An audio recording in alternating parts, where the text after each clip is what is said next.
इंतखाबी ज़ाब्ता अखलाक की खिलाफ वर्जी के इल्जाम में महबूबा मुफ्ती के खिलाफ केस दर्ज। PDP सदर ने उठाए सवाल, कहा सच बोलने की पार्टी को चुकानी पड़ रही है कीमत।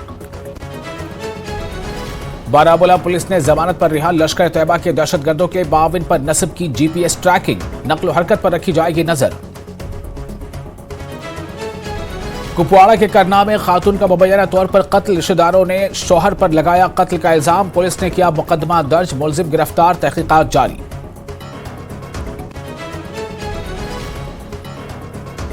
बिश्ना के देवली में साबिक सरपंच पर हमले में सरपंच समेत खानदान के 5 अफराद जख्मी, पड़ोसी के साथ कहा सुनी के बाद हुआ हमला, हिरासत पर लिए गए एक खातून समेत 5 मुलजमीन। उधमपुर के गुधार के जंगलात में लगी आग का वसी होता दायरा, आग बुझाने की कोशिशें जारी, राजौरी के जंगलात में भी लगी आग को बुझाने की कोशिशें जारी।